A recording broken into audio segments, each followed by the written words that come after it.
Students, last class में अपने पढ़ा था एक्टिव एलिमेंट्स के बारे में। आज हम पढ़ेंगे पैसिव एलिमेंट। ये अपने बेसिक्स का सेकंड लेक्चर है, ठीक है। तो इसकी स्टार्टिंग हम करते हैं पैसिव एलिमेंट्स से। पैसिव एलिमेंट्स क्या होते हैं? एक्टिव एलिमेंट्स के बारे में हमने पढ़ा था कि वो क्या करते हैं, सर्किट को एनर्जी प्रोवाइड करते हैं या पावर को एम्प्लीफाई करते हैं। लेकिन पैसिव एलिमेंट क्या है? पैसिव एलिमेंट सर्किट को किसी भी तरह की एनर्जी प्रोवाइड नहीं करते हैं, ठीक है, और ना ही उनमें इंटरनल एम्प्लीफिकेशन होता है। तो इसके एग्जाम्पल क्या है? आर एल सी, बल्ब की एग्जाम्पल है इसमें, बल्ब। और क्या है? Transformer, bulb, R L C, ये क्या है हमारे पास? पैसिव एलिमेंट्स है, ठीक है, जो कि सर्किट को किसी भी तरह की एनर्जी प्रोवाइड नहीं करते हैं। फिर हम आते हैं बारी बारी से इसको पढ़ेंगे, आर क्या है, एल क्या है, सी क्या है, ठीक है। उससे पहले एक दो कॉन्सेप्ट हम क्लियर कर लेते हैं। वो है हमारे पास पोटेंशियल डिफरेंस या वोल्टेज ड्रॉप और वोल्टेज सोर्स का। इसको हम इस एग्जाम्पल की तरह से समझेंगे, ठीक है। इसमें देखो, आपको एक एलिमेंट लगा है जो है रेजिस्टेंस। क्या लगा है? रेजिस्टेंस। एक वोल्टेज सोर्स है जिसका वोल्टेज कितना है? VS है। और इस रेजिस्टेंस के अक्रॉस जो पोटेंशियल डिफरेंस है वो कितना है हमारे पास? VR है। करंट जो फ्लो हो रही है सर्किट में वो हमारे पास है I, ठीक है। तो हमारे पास VS क्या है? Voltage source. VR क्या है? पोटेंशियल डिफरेंस, या इसको बोलते हैं वोल्टेज ड्रॉप भी बोलते हैं। R क्या है? रेजिस्टेंस, जिसको हम अभी आगे पढ़ेंगे। रेजिस्टेंस क्या है, रेजिस्टर क्या है, ठीक है। अब इसको सर्किट को देखते हुए हमारे पास दो स्टूडेंट आते हैं। वो क्या ऑब्जर्व करते हैं? एक स्टूडेंट कहता है कि जो I जो है वो हमारे पास V के प्रोपोर्शनल है, ठीक है। दूसरा स्टूडेंट कहता है नहीं, V जो है हमारे पास I के प्रोपोर्शनल है। तो इसका मतलब या तो दोनों सही है या उन दोनों में से कोई एक गलत है। वो गलती कहाँ है? बस इस V को बताने में, क्योंकि ये V क्या है हमारे पास, ठीक है। अगर मैं कहूँ कि यहाँ पे ये V जो है ये VS है, क्या है? वोल्टेज सोर्स है, तो ये स्टूडेंट फर्स्ट जो है ये राइट है, ठीक है। अगर मैं कहूँ ये वोल्टेज जो है VR है, यानी कि ये वोल्टेज इसके अक्रॉस जो ड्रॉपेज हो रहा है वो है, तब हमारे पास ये स्टूडेंट राइट है। अगर आप यहाँ पे वोल्टेज सोर्स लेते हो, यहाँ पे वोल्टेज ड्रॉप लेते हो, तब ये दोनों स्टेटमेंट गलत है, ठीक है। तो हम देखते हैं कि ये वोल्टेज सोर्स और वोल्टेज ड्रॉप ये क्या है? वोल्टेज सोर्स तो वो है जो हमें सर्किट को पावर सप्लाई कर रहा है, इस सोर्स का वोल्टेज। और वोल्टेज ड्रॉप क्या है? जो हमने एलिमेंट लगाया है, जो पावर एब्जॉर्ब कर रहा है, उसके अक्रॉस जो वोल्टेज ड्रॉप हो रहा है वो हमारे पास क्या है? पोटेंशियल डिफरेंस, या इसको वोल्टेज ड्रॉप भी बोलते हैं, ठीक है। अब इन दोनों में डिफरेंस क्या है? डिफरेंस क्या है हमारे पास? EMF और पोटेंशियल डिफरेंस, यानी कि ये क्या है? EMF means voltage source voltage, या इसे EMF भी बोलते हैं, इलेक्ट्रोमोटिव फोर्स, ठीक है। तो EMF क्या है? EMF is independent on the current and magnitude of resistance. EMF जो है सर्किट में लगे किसी भी एलिमेंट के, ठीक है, उसमें फ्लो होने वाले करंट और मैग्नीट्यूड पे डिपेंड नहीं करता है। जबकि पोटेंशियल डिफरेंस उस सर्किट में जो भी एलिमेंट लगा है, रेजिस्टेंस या कोई भी, उसमें फ्लो होने वाले करंट और उसके मैग्नीट्यूड पे डिपेंड करता है, ठीक है। EMF हमारे पास क्या होता है? कॉज। EMF वो कारण है जिसके कारण हमारे पास पोटेंशियल डिफरेंस जनरेट होता है, यानी कि EMF हमारे पास क्या है? कॉज है, और पोटेंशियल डिफरेंस हमारे पास क्या है? इफेक्ट है उसका, ठीक है। अगर ये दोनों चीजें क्लियर हो गई है तो फिर हम आगे एक छोटा सा लॉ पढ़ते हैं जिसे बोलते हैं हम ओम्स लॉ। हमारे पास ओम्स लॉ, ओम्स लॉ कहता है कि voltage across the conducting material, voltage across the conducting material is directly proportional to the current flowing through the material. यानी कि वोल्टेज जो है एलिमेंट के अक्रॉस, जैसे कि हमने इस स्लाइड में देखा, ये एलिमेंट हमारे पास, इसके अक्रॉस जो वोल्टेज है, ये वोल्टेज किस पे डिपेंड करता है? I के, यानी ये सेकंड स्टेटमेंट को बताता है, VR प्रोपोर्शनल टू I, ठीक है। तो यहाँ पे ये कौन सा स्टेटमेंट बता रहा है कि V जो है प्रोपोर्शनल किसके I के, ठीक है। जब ये V में प्रोपोर्शनलिटी कांस्टेंट हटेगा तो यहाँ पे कांस्टेंट आएगा I R, और ये हमारे पास बन जाएगा V equal to R I, और R हमारे पास क्या है, एक कांस्टेंट है जिसे बोलते हैं रेजिस्टेंस, किसका, जो भी हमारे पास कंडक्टिंग मटेरियल है उसका रेजिस्टेंस, ठीक है। और रेजिस्टेंस की यूनिट क्या है, यहाँ पे V आ जाएगा I V upon I equal to R. V क्या है, वोल्ट, I क्या है हमारे पास, करंट एम्पियर में, और वोल्ट एम्पियर इसको कैसे डिनोट करते हैं, ओम। इसका सिंबल क्या है, इस सिंबल में इसको डिनोट करते हैं, ठीक है। तो हम बात आई कि रेजिस्टेंस की, तो हम इसके बारे में पढ़ लेते हैं कि रेजिस्टेंस क्या होता है। हाँ, उससे पहले एक बार देख लो कि ओम्स लॉ जो है वो एक्चुअली दिया था EMFT में, किसमें दिया था, इलेक्ट्रोमैग्नेटिक फील्ड थ्योरी में, और उसी का सिंप्लीफाई जो पार्ट जो है वो हमें यहाँ देखने को मिलता है। वो कैसे मिला, देखो J proportional to E, J क्या है हमारे पास, करंट डेंसिटी, E हमारे पास क्या है, इलेक्ट्रिक फील्ड इंटेंसिटी। अब यहाँ पे ये J किसके बराबर हो जाएगा, सिग्मा E, ठीक है। सिग्मा हमारे पास क्या है, सिग्मा है कंडक्टिविटी, ठीक है। अगर J को डिनोट करूँ, करंट डेंसिटी क्या होता है, करंट अपॉन एरिया। सिग्मा हमारे पास, सिग्मा को डिनोट किया जाए तो सिग्मा होता है 1 अपॉन रो। रो हमारे पास क्या है, रो है रेजिस्टिविटी, क्या है, रेजिस्टिविटी है, तो इसको मैं लिख लेता हूँ 1 अपॉन रो। और इलेक्ट्रिक फील्ड इंटेंसिटी को बोलते हैं वोल्ट पर लेंथ, क्या आएगा, वोल्ट पर लेंथ। अब इस I को हम इसके नीचे ले जाते हैं, V बाई आई करते हैं इसको, V by I equal to, ये हमारे पास क्या हो जाएगा, रो L अपॉन A, ठीक है। अब आगे जब हम इसको पढ़ेंगे रेजिस्टेंस को, तो आपको बताऊंगा कि इसका मैथमेटिकली जो फॉर्मूला जो है वो रेजिस्टेंस का क्या होता है, रो L बाई A। तो ये हमारे पास क्या आ जाएगा, रो L बाई A आपके पास। यहाँ से इसको नेटवर्क थ्योरी में इस तरीके से डिनोट करते हैं। ये हमारे पास एक्चुअली फॉर्मूला है वो इलेक्ट्रोमैग्नेटिक फील्ड थ्योरी में, ठीक है। तो हम देखते हैं रेजिस्टेंस क्या है हमारे पास। हाँ, तो अब देखते हैं कि रजिस्टर क्या है और रेजिस्टेंस क्या है, ठीक है। रजिस्टर क्या होते हैं, रजिस्टर वे एलिमेंट होते हैं जो इलेक्ट्रिकल एनर्जी को हीट एनर्जी में प्रोड्यूस करते हैं, कन्वर्ट करते हैं, ठीक है। तो रजिस्टर क्या है, रजिस्टर वे एलिमेंट जो है कन्वर्ट करते हैं किसको, इलेक्ट्रिकल एनर्जी को हीट एनर्जी, ठीक है। इलेक्ट्रिकल एनर्जी को हीट एनर्जी में कन्वर्ट करते हैं, वो हमारे पास हो गए रेजिस्टर। और रेजिस्टेंस क्या है, रेजिस्टेंस इस रेजिस्टर की प्रॉपर्टी है। रेजिस्टेंस क्या है, इस रेजिस्टर की प्रॉपर्टी है। It is the property of resistance, property of resistance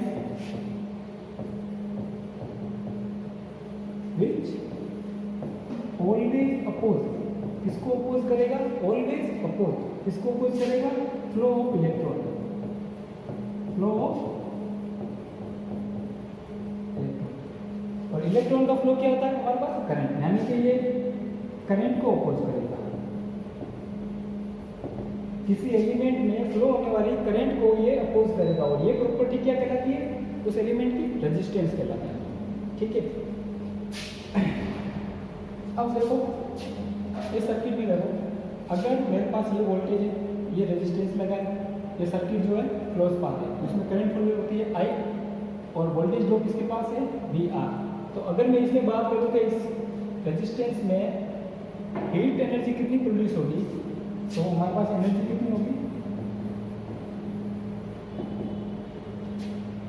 I into, ठीक है।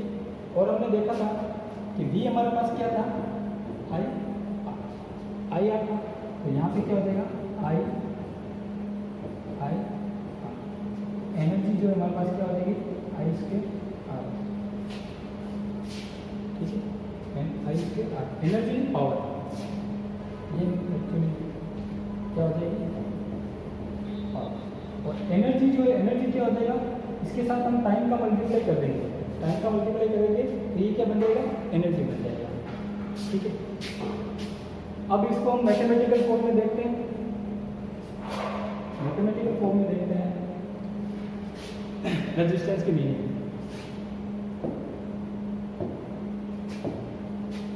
रेजिस्टेंस जो है डिपेंड किस पे करता है, रेजिस्टेंस अब यहाँ आप देखोगे तो V equal to I R, R को मैं अगर लिखूँ तो V ये हो जाएगा V अपॉन आई। इसका मतलब रेजिस्टेंस जो है ना तो करंट पे डिपेंड करेगा ना वोल्टेज पे डिपेंड करेगा, इन दोनों के रेशियो पे डिपेंड करेगा। और अगर फिजिकली में बात करें तो रेजिस्टेंस किस पे डिपेंड करेगा, उस एलिमेंट में उसकी लेंथ पे डिपेंड करेगा और उसके क्रॉस सेक्शन एरिया के इन्वर्सली डिपेंड करेगा। ठीक है, तो रेजिस्टेंस किस पे डिपेंड करेगा, एक तो एल पे और इन्वर्सली प्रोपोर्शनल होगा एरिया पे, और इन दोनों को कंबाइंड अगर मैं लिखूँ तो क्या हो जाएगा, एल अपॉन। ठीक है, यहाँ पे प्रोपोर्शनल कांस्टेंट हटेगा तो यहाँ पे क्या मिलेगा, वो एल अपॉन। तो यही हमारे पास क्या होता है, रेजिस्टेंस, और वो हमारे पास क्या है, रेजिस्टिविटी। तो हमारे पास क्या है, रेजिस्टिविटी। अगर सिग्मा की फॉर्म में लिखूँ तो हमारे पास आर हो जाएगा 1 upon sigma L upon. Sigma क्या है हमारे पास, कंडक्टिविटी, सिग्मा हो जाएगा कंडक्टिविटी। जैसे कि ये कोई मटेरियल है, इसकी लेंथ हमारे पास एल है, क्रॉस सेक्शनल एरिया ये होता है। ठीक है, ये हमारे पास ए है, तो अगर रेजिस्टेंस कैलकुलेट करने को बोले तो हमारे पास क्या हो जाएगा, रो एल अपॉन ए, ये इसका रेजिस्टेंस हो जाएगा। ठीक है,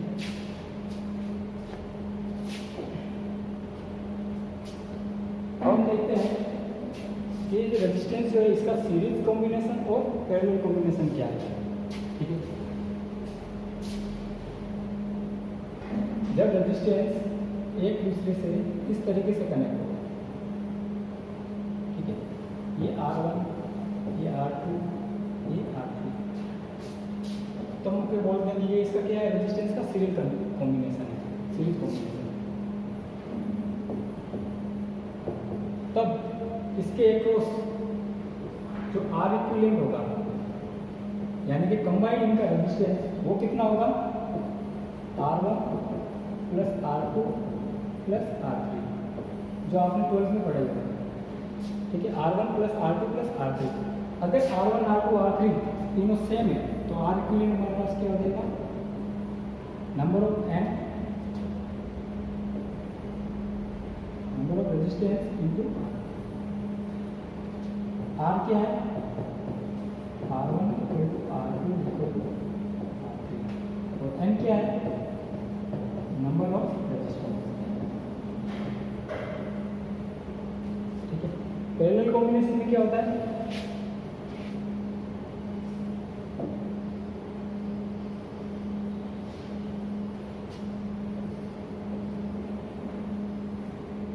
ये रेजिस्टेंस कनेक्ट है। ठीक है, ये R1, ये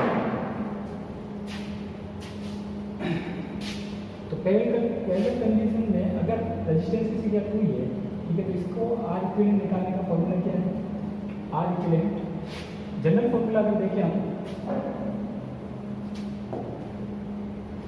R1 R2 Rn, सबसे पहले ये देखते हैं कि R1 R2 Rn तक जो है हमारे पास रेजिस्टेंस कनेक्ट है, तब हमारे पास R इक्विवेलेंट क्या हो जाएगा,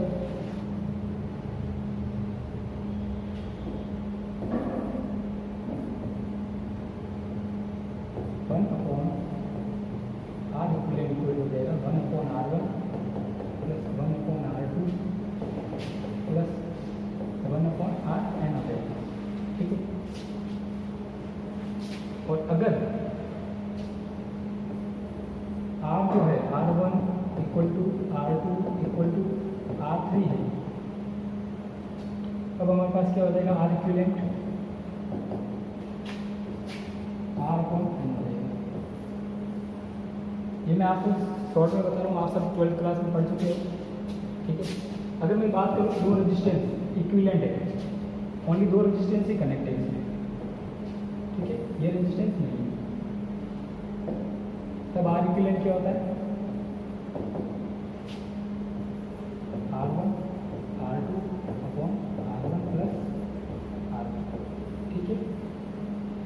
R1 और R2 अगर सेम है तो हमारे पास क्या हो जाएगा,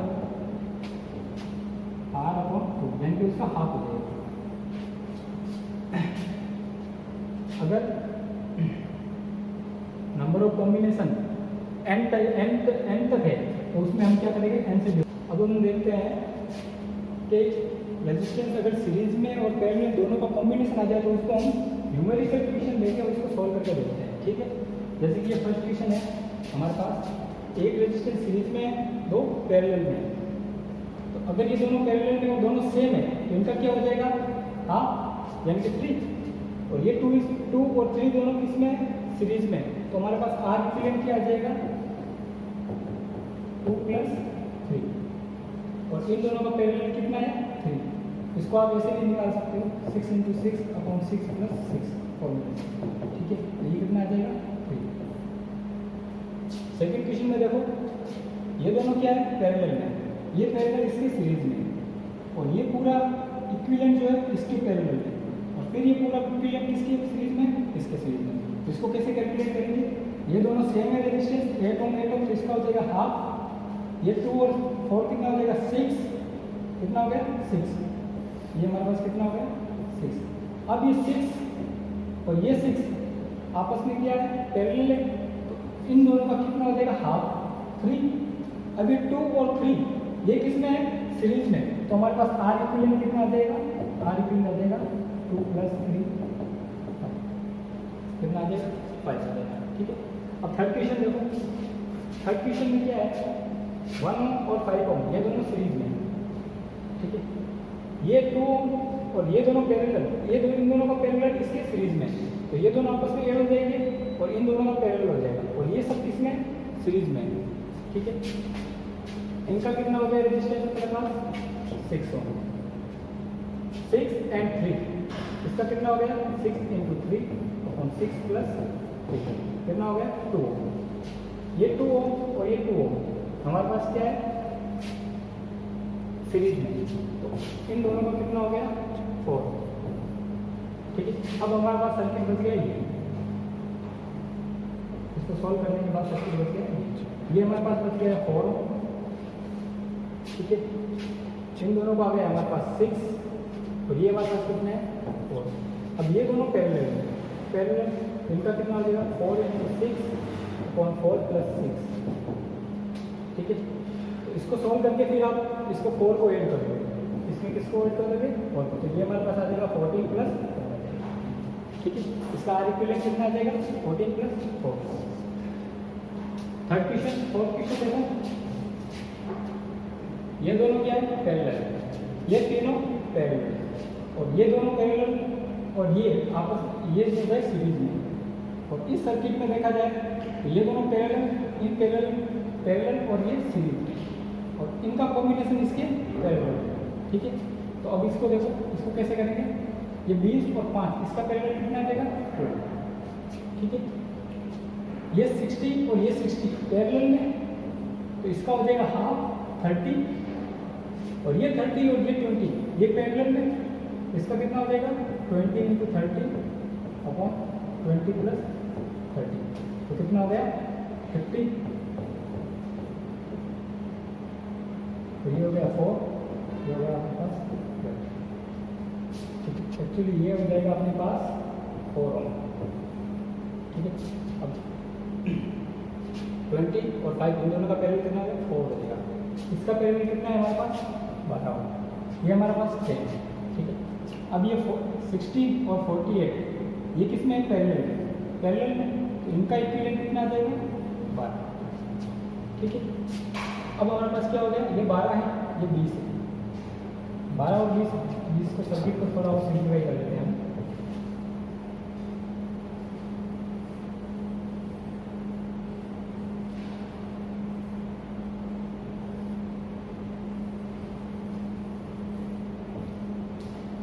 इनका कॉम्बिनेशन कितना है, 4 Ω, ये कितना है, 12 Ω, और ये कितना है, 10। ये हमारे पास कितना है, 12 और 20 में 32, ये हमारे पास कितना है, 96। ठीक है, अब हमारे पास R इक्विवेलेंट क्या हो जाएगा, ये सीरीज में ये सीरीज में और ये पैरेलल का कॉम्बिनेशन आ जाएगा जो इसके सीरीज में। तो हमारे पास मिलेगा 32 into 96 upon 32 plus 96 plus 10 ohm plus 12 ohm plus 4 ओम। और जब इसको सॉल्व करेंगे तो हमारे पास आंसर आ जाएगा। ठीक है, एक और क्वेश्चन देख लो।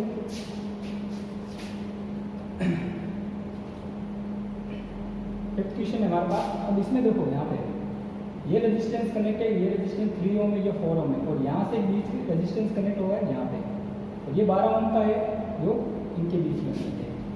ऐसा क्वेश्चन जब भी आए सॉल्व करने के लिए तो देखो कि जहाँ पे भी कनेक्ट नहीं है रेजिस्टेंस, यहाँ पे यहाँ रेजिस्टेंस है, यहाँ रेजिस्टेंस है, यहाँ रेजिस्टेंस, यहाँ कोई रेजिस्टेंस नहीं, इसका मतलब यहाँ पे ये क्या है, ये कॉमन पॉइंट है, ये क्या है, शॉर्ट सर्किट है। ठीक है, तो मैं इसको अगर बी डिनोट करूँ तो इसको भी बी डिनोट कर सकता हूँ, इसको भी बी, इसको भी बी। तो ये हमारे पास ए है, ये बी हो गया, ये सी, ये बी। ठीक है, ये दोनों क्या है, सीरीज है, तो इनका हो जाएगा 6 है, ये 6 और ये 4, ये वापस आते हैं पैरेलल में। ठीक है, तो इसको मैं थोड़ा शिफ्ट कर देता हूँ, ये बी दोनों कॉमन है तो इसको मैं क्या करता हूँ, इस वाले पॉइंट को इधर ले जाता हूँ और इस वाले पॉइंट को इधर ले जाता हूँ। ठीक है, तो इसको थोड़ा सिंप्लीफाई कर लेते हैं। फिर क्या हो जाएगा हमारे पास 10 1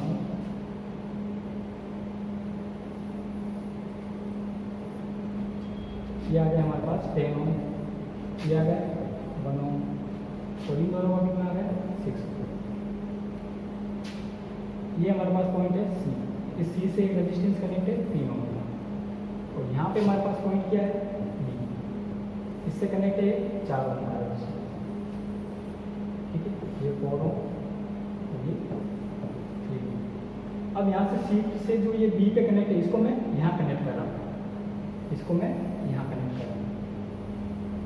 तो ये हमारे पास रेजिस्टेंस कितना है 6 ओम और ये रेजिस्टेंस जो है इसको मैं इस पॉइंट को यहाँ लेके आ रहा हूँ, ये पॉइंट हमारे पास आ गया इधर और ये रेजिस्टेंस हमारे पास क्या है 12 ओम। ठीक है, अब इसको देखा जाएगा ये 6 है, ये 4, ये 12, ये सब पैरेलल में। ठीक है, और ये इसके सीरीज में और फिर ये पूरा कॉम्बिनेशन इनके पैरेलल में और फिर 10 ओम के सीरीज में। ठीक है, इसको सॉल्व करें, इनका कॉम्बिनेशन कितना आ जाएगा, तो हमारे पास देखो ये 12 और 4, इसका कॉम्बिनेशन कितना हो गया 3 ओम और ये 3 और ये 6, ये दोनों पैरेलल में और 3 और 6 का कॉम्बिनेशन पैरेलल 2 ओम। ठीक है, और 3 और 6 ये दोनों पैरेलल में, इनका कॉम्बिनेशन कितना हो गया 2 ओम। अब इसका सिंप्लीफाई, इस सर्किट को थोड़ा सिंप्लीफाई कर देता हूँ और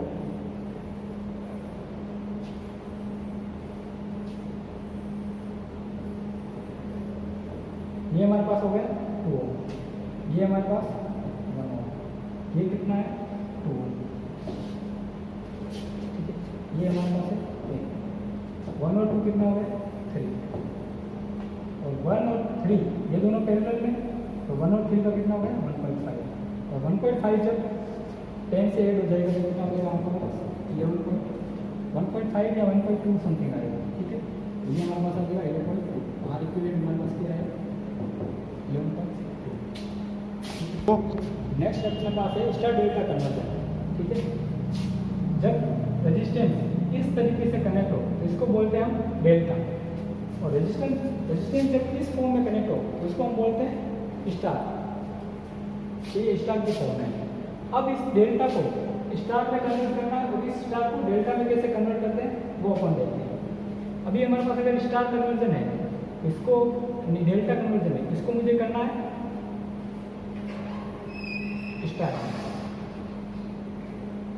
स्टार में सॉल्व करना है। ठीक है, इसको मैं रेजिस्टेंस दे देता हूँ R1, ये मेरे पास है R2, ये R3। ठीक है, मुझे वैल्यू दे रही है RA, RB, RC की और वैल्यू में इसको कन्वर्ट करना है स्टार में और स्टार में इनकी वैल्यू निकालिए R1, R2 और R3 की।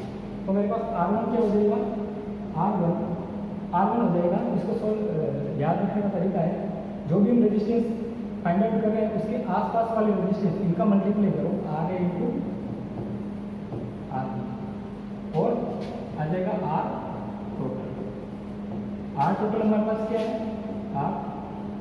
आर टोटल है हमारे पास R one plus R two plus R, ठीक है। इसी तरीके से अगर मैं आर टू निकालूँ, आर टू हमारे पास क्या हो जाएगा, ये दो रेजिस्टेंस इसके आजू बाजू में इनका मल्टीप्लाई तो R B into R C और R total R T. R three क्या हो जाएगा मेरे पास, आर थ्री हो जाएगा R A into R C, R A into R C upon R T, R total resistance, ठीक है। ये सारे फॉर्मूले कैसे आए, ये आपके लिए होमवर्क एक आप करके आउट करते हैं, ठीक है। ये इस तरीके से कैसे आए, मैं तो आपको शॉर्ट में बता रहा हूँ याद रखने का तरीका, ठीक है। ऐसे ही अगर मैं स्टार कन्वर्जन की बात करूँ तो इसको मुझे करना है डेल्टा में, इसमें करना है डेल्टा। ये है मेरे पास आर ए,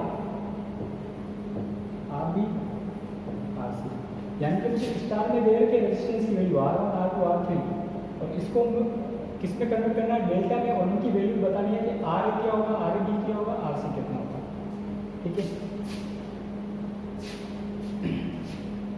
तो मैं फाइंड आउट कर रहा हूँ आर ए को, इसको आर ए को, आर ए को जैसे इसको निकाला हमने वैसे इसको याद रखने का तरीका है, जो भी रेजिस्टेंस हम निकाल रहे हैं उसके सामने वाला जो स्टार वाला रेजिस्टेंस है उसको ले लो हमेशा नीचे, और यहाँ पे जो आ जाएगा वो आ जाएगा हमारे पास आर इक्विवेलेंट बोल दूँगा, आर इक्विवेलेंट, और आर इक्विवेलेंट हमारे पास क्या है, R one into R equivalent क्या है, R one R two plus R two R three plus R three R, ये हमारे पास क्या है आर इक्विवेलेंट, और ये हमारे पास आ गई आर इक्विवेलेंट। ऐसे ही मैं बात करूँ तो आर बी क्या होगा, आर बी क्या होगा, आर बी ये इसके सामने वाला रेजिस्टेंस आर थ्री है, ये आ जाएगा आर थ्री यहाँ, तो ये आ जाएगा आर इक्विवेलेंट, और आर इक्विवेलेंट की वैल्यू क्या है ये, ठीक है। जैसे ही बात करूँ आर सी क्या होगा, ये आर सी इसके सामने वाला रेजिस्टेंस आर वन, ये हो जाएगा आर वन, ऊपर हो जाएगा आर, ये इनको सॉल्व करने का तरीका है डेल्टा और स्टार का, ठीक है। अभी तक हमने रेजिस्टेंस पढ़ लिया था, पैसिव एलिमेंट में एक एलिमेंट पढ़ लिया था रेजिस्टेंस और रजिस्टर के बारे में।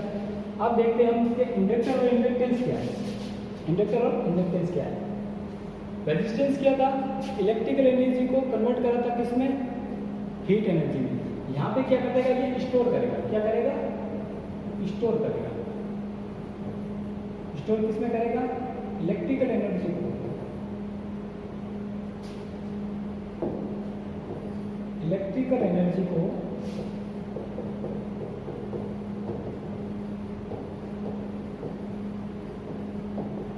स्टोर करेगा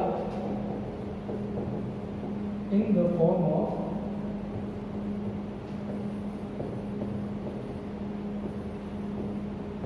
मैग्नेटिक फील्ड। उस एनर्जी को किस में स्टोर करेगा, in the form of magnetic field में स्टोर करेगा, ठीक है। अब इंडक्टेंस क्या है, इंडक्टेंस क्या है, इंडक्टेंस इंडक्टर की प्रॉपर्टी है, इंडक्टेंस क्या है, इंडक्टर की प्रॉपर्टी है। ये क्या करेगा, इंडक्टेंस क्या करेगा, अपोज करेगा, क्या करेगा, अपोज करेगा, किसको अपोज करेगा, चेंज ऑफ करेगा, चेंज ऑफ या change in current, change of current, ठीक है। वहां पे रेजिस्टेंस क्या कर रहा था, वो करंट को ऑपोज कर रहा था, यहाँ पे इंडक्टेंस क्या करेगा, चेंज इन करंट को ऑपोज करेगा, ठीक है। दोनों में डिफरेंस है, ध्यान रखना। अब आप लोगों के ये इंडक्टर क्या होता है, इसकी मीनिंग तो आपने देख ली, ये एनर्जी को स्टोर करता है कैसे, in the form of magnetic field. अब इसको थोड़ा समझ लेते हैं, ठीक है, कि ये इंडक्टर बना कैसे, इसका थोड़ा समझ लेते हैं। ये मेरे पास एक कंडक्टर है, क्या है, कंडक्टर है, इसमें करंट फ्लो हो रही है, आई करंट फ्लो हो रही है। जब भी कंडक्टर में कोई करंट फ्लो होती है तो वो क्या करते हैं, उसके अक्रॉस एक मैग्नेटिक फील्ड जनरेट होता है, मैग्नेटिक फील्ड जनरेट होता है और उसकी डायरेक्शन जो है वो हम राइट हैंड थंब से निकालते हैं। जो हमारे थंब जो है अगर करंट की डायरेक्शन को बता रहा है, ये उंगली हमारी जो है वो किसको बताएगा, मैग्नेटिक फील्ड की डायरेक्शन को। तो यहाँ पे इसकी डायरेक्शन क्या हो जाएगी, ये हो जाएगी। ठीक है। अब कंडक्टर को हमने इंडक्टर में कैसे बदला, क्यों बदला, क्योंकि यहाँ पे कंडक्टर के अक्रॉस जो फील्ड जनरेट हो रहा है वो क्या है, वीक फील्ड है। मैग्नेटिक फील्ड क्या है, वीक है। अब इसको स्ट्रॉन्ग कैसे किया, मान लो मेरे पास 1 2 3 4 कंडक्टर है, ठीक है, चारों में करंट की डायरेक्शन सेम है, तो इसके अक्रॉस एक मैग्नेटिक फील्ड जनरेट होगा, इसके अक्रॉस होगा, इसके अक्रॉस होगा, इसके अक्रॉस होगा, और ये चारों मैग्नेटिक फील्ड कंबाइन होकर क्या करेंगे, स्ट्रॉन्ग मैग्नेटिक फील्ड होगा।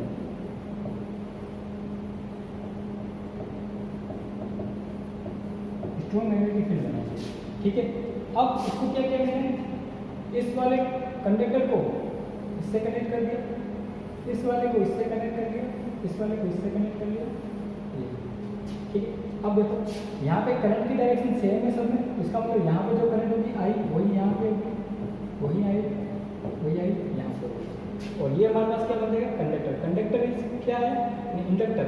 इंडक्टर क्या है, ट्विस्टेड फॉर्म ऑफ कंडक्टर। क्या है, twisted form of conductor. Conductor को ट्विस्ट करके कोई करके हमने बनाया, वो क्या बन गया, इंडक्टर बन गया है। ठीक है। अब इसका मैथमेटिकल फॉर्म देख लेते हैं। मैथमेटिकली इसको कैसे रिप्रेजेंट करेंगे, हमें पता है कि इसके अक्रॉस जनरेट क्या होता है, फ्लक्स। फ्लक्स को डिनोट कैसे करते हैं, फ्लक्स को फाई से, कैसे डिनोट करते हैं, फाई से। इसकी यूनिट क्या है, वेबर। ठीक है। इसको डिनोट कैसे करते हैं, W और V से डिनोट करते हैं, ये इसकी यूनिट है। अब मेरे पास n क्या है, यहाँ पे n है number of turns, twisted form में जो है ना, नंबर ऑफ टर्न्स है। पाई क्या है, करंट से जो फ्लक्स जनरेट हो रहा है, तो हमारे पास n पाई किसके प्रोपोर्शनल हो जाएगा, I के। नंबर ऑफ टर्न्स फिक्स कर दिया मैंने, ये कांस्टेंट है, और फ्लक्स किस पे डिपेंड करता है, करंट पे, तो ये दोनों किस पे डिपेंड करेंगे, करंट पे। करंट का मैग्नीट्यूड डिसाइड करेगा कि यहाँ पे कितना स्ट्रॉन्ग मैग्नेटिक फील्ड जनरेट होगा। ठीक है।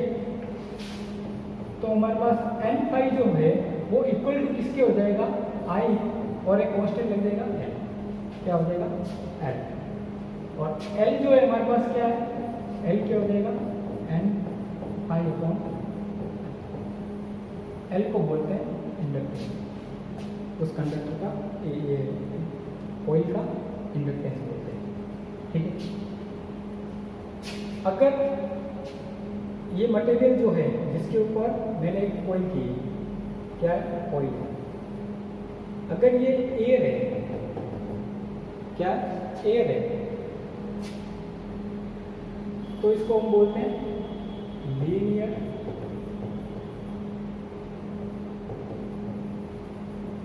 इंडक्टर, और ये फॉर्मूला को हम यूज करते हैं। ठीक है। अगर ये मैंने कोई मेटल ले लिया, आयरन कोड ले लिया,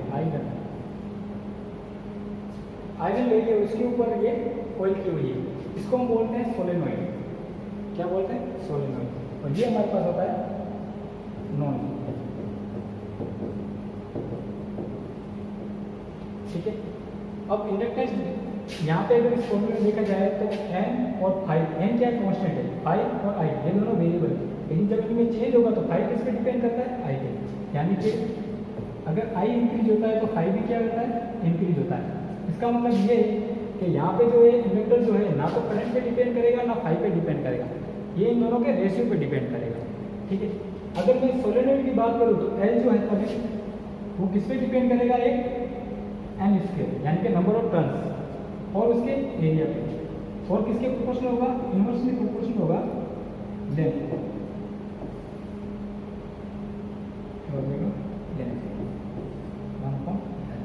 और इन तीनों को कंबाइंड फॉर्म में लिखूँ अगर मैं, तो L मेरे पास क्या हो जाएगा, L हो जाएगा, L प्रोपोर्शनल हो जाएगा n square A upon n square A upon L। हमारे पास आ गया L, क्या आ गया, n square A upon L, और L जो है ये प्रोपोर्शनली कांस्टेंट हटेगा तो हमारे पास एल क्या हो जाएगा, एल हो जाएगा म्यू एन स्क्वायर ए अपॉन क्या हो जाएगा म्यू एन स्क्वायर ए अपॉन एल। और ये म्यू जो है म्यू इसको क्या बोलते हैं हम, परमिएबिलिटी। क्या बोलते हैं, परमिएबिलिटी। क्या बोलते हैं, परमिएबिलिटी। इसका मीनिंग क्या है, मीनिंग समझो। परमिएबिलिटी मीन्स इस इंडक्टर की एबिलिटी है, क्या है, एबिलिटी है कि इसमें कितना मैग्नेटिक फ्लक्स जो है या फील्ड जो है ये स्टोर कर सकता है, ये इसकी एबिलिटी है, उसको बोलते हैं हम परमिएबिलिटी। और म्यू जो है इसको भी हम करते हैं mu nought mu R, mu nought mu R, ठीक है। म्यू नॉट हमारे पास क्या है, म्यू नॉट है एब्सोल्यूट परमिएबिलिटी, और म्यू आर हमारे पास क्या है, रिलेटिव परमिएबिलिटी। और म्यू नॉट की वैल्यू जो कि वो होती है 4 pi into 10 to the power minus 7, कितनी होती है 4 pi into 10 to the power minus 7, ठीक है। इतना क्लियर हो गया। तो हम अब आगे आते हैं इसके रिप्रेजेंटेशन पे, इंडक्टर को कैसे डिनोट किया जाता है, ठीक है। इंडक्टर को रिप्रेजेंट करने का दो तरीका है, एक तो आइडियल कंडीशन में कैसे करते हैं, एक प्रैक्टिकल कंडीशन में कैसे करते हैं। आइडियल कंडीशन में हमें कुछ नहीं करना है, एक कंडक्टर बनाना है, उसको ट्विस्टेड फॉर्म में लिखना है, ये इसका सिंबल है आइडियल कंडीशन, ठीक है, इंडक्टर का। तो प्रैक्टिकल कंडीशन में आ जाएंगे, प्रैक्टिकल में इसके तो अपने दो सिंबल मिलेंगे आपको, ठीक है। एक तो होगा कि जब लो फ्रिक्वेंसी है तब इसको कैसे डिनोट करेंगे, एक हाई फ्रिक्वेंसी पे इसको कैसे डिनोट करेंगे। इसमें क्या क्या होगा, लो फ्रिक्वेंसी पे क्या होगा, हमारे पास जो इंडक्टर था वही इंडक्टर आएगा और साथ में एक स्मॉल रेजिस्टेंस आ जाएगा जिसको डिनोट करते हैं हम आर से। और आर क्या होता है इस इंडक्टर का, इंटरनल रेजिस्टेंस होता है, ठीक है। क्या होता है, इंटरनल रेजिस्टेंस होता है। और एक हाई फ्रिक्वेंसी पे जब जाते हैं, अगर किसी इंडक्टर को मैं वोल्टेज सोर्स से कनेक्ट करूँ जिसकी फ्रीक्वेंसी बहुत हाई है, तब क्या होता है, इस इंडक्टर के एक्रॉस एक कैपेसिटर जनरेट होगा, कैपेसिटर प्रेजेंट होता है, ठीक है, कैपेसिटर। इसको डिनोट करते हैं सी से, इसको क्या बोलते हैं, इंटरनल कैपेसिटेंस। क्या बोलते हैं, इंटरनल कैपेसिटेंस। और ये कब प्रेजेंट होता है, जब इंडक्टर को ऑपरेट किया जाए हाई फ्रिक्वेंसी या हाई वोल्टेज। अब कैपेसिटेंस, कैपेसिटेंस क्या होता है, तो उससे पहले हम देखें कैपेसिटर क्या होता है। जैसे इंडक्टर था वैसे यहाँ पे इंडक्टर कैपेसिटर है, वहाँ पे इंडक्टेंस था, यहाँ पे कैपेसिटेंस आ जाएगा। इंडक्टर और वॉइस क्या होता है, ये स्टोर करता है एनर्जी को स्टोर करता है। कैसे स्टोर करता है, इलेक्ट्रिकल फॉर्म में। किस फॉर्म में स्टोर करता है, इलेक्ट्रिकल फील्ड की फॉर्म में। ये इलेक्ट्रिकल एनर्जी को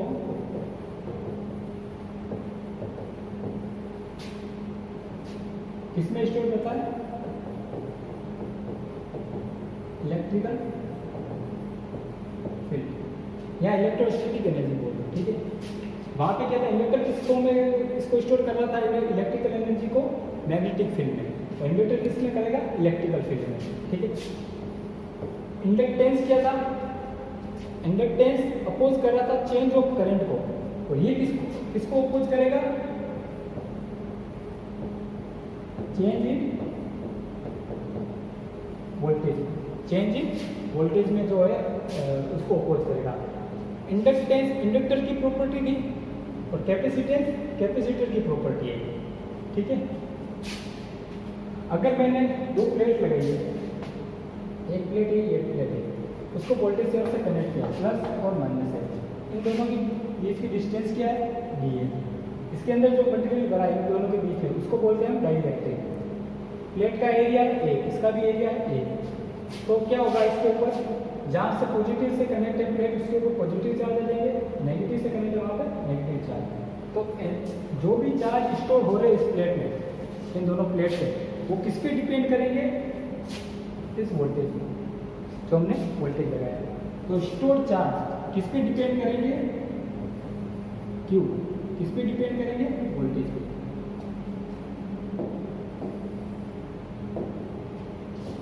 स्टोर चार्ज किस पे डिपेंड करेगा, वोल्टेज पे। और जब ये प्रोपोर्शनल हटेगा तो यहाँ पर आ जाएगा सी वी, और सी क्या है हमारे पास, कांस्टेंट, जिसको बोलते हैं कैपेसिटेंस। क्या बोलते हैं, ये डिपेंड किसके ऊपर करेगा, एक तो एरिया पे और एक डिस्टेंस पे डिपेंड करेगा, किसकी प्लेट की किसकी डिस्टेंस पे, ठीक है। इन दोनों को कंबाइंड रूप में अगर मैं लिखूँ तो क्या हो जाएगा, C proportional to A upon C proportional to A upon B. C किसके इक्वल हो जाएगा, epsilon A upon epsilon A upon B. वहाँ पे क्या आया था म्यू, यहाँ पे आ जाएगा एप्सिलॉन, और एफ को हम क्या बोलते थे, परमिबिलिटी, और यहाँ पे आ जाएगा एप्सिलॉन, इसको बोलते हैं हम परमिटिविटी। परमिबिलिटी क्या था, एबिलिटी था इंडक्टर की, कि भाई उसमें वो कितना मैग्नेटिक फील्ड स्टोर कर सकता है। यहाँ पे परमिटिविटी क्या है, एबिलिटी। एबिलिटी क्या है कि इलेक्ट्रिकल फील्ड जो है वो कितना स्टोर कर सकता है, उसको कितना अलाउ कर सकता है, ठीक है। एप्सिलॉन क्या है यहाँ पे, एप्सिलॉन, एप्सिलॉन और एप्सिलॉन आर, ठीक है। ये हमारे पास आ जाएगा एब्सोल्यूट, ये हो जाएगा रिलेटिव परमिटिविटी, और एब्सोल्यूट परमिटिविटी जो है इसकी वैल्यू होगी 8.864 इंटू 10⁻⁻12 और फेरेड पर मीटर, इसकी यूनिट क्या होगी, फेरेड पर मीटर, ठीक है। अब हम आ जाते हैं इसके प्रेजेंटेशन पे, इसको कैसे डिनोट करेंगे। तो आइडियल केस में जैसे वहाँ पे इंडक्टर को एक कॉइल के थ्रू डिनोट करते थे, यहाँ पे क्या है, इस तरीके से डिनोट करते हैं। और प्रैक्टिकल सिस्टम में रेजिस्टेंस के साथ एक इंटरनल रेजिस्टेंस, ये कैपेसिटेंस के साथ एक इंटरनल रेजिस्टेंस कनेक्ट हो जाएगा। वहाँ पे भी एक इंटरनल रेजिस्टेंस था, यहाँ पे भी आ जाएगा। वहाँ पे क्या था, इंटरनल कैपेसिटेंस था, लेकिन यहाँ पे एक रेजिस्टेंस और ऐड हो जाएगा R2, जिसको हम बोलते हैं लीकेज पाथ रेजिस्टेंस। क्या बोलते हैं, लीकेज पाथ रेजिस्टेंस। ये आप R1 जो ये क्या है, इंटरनल रेजिस्टेंस, जिसे डाई लॉसेस भी बोलते हैं। इसके अंदर जो लॉस हो रहे हैं कैपेसिटेंस के वो बोलते हैं। ये जो रेजिस्टेंस है, लीकेज पाथ रेजिस्टेंस, ये इसकी वैल्यू जो है इंटरनल रेजिस्टेंस से बहुत ज़्यादा होती है, ठीक है। इसीलिए कभी कभी इसको कंसीडर भी नहीं करते, ओनली ये सिंबल ज़्यादातर प्रिफर किया जाता है प्रैक्टिकल सिस्टम में, ठीक है। तो यहाँ तक तो अपने हो गए पैसिव एलिमेंट्स। पैसिव एलिमेंट्स में आज हमने आर को पढ़ लिया, एल को पढ़ लिया, सी को पढ़ लिया, यानी कि रेजिस्टेंस, इंडक्टर और कैपेसिटेंस तीनों को पढ़ लिया। नेक्स्ट स्लाइड में हम पढ़ेंगे कुछ बेसिक कॉन्सेप्ट जो बेसिक से रिलेटेड है।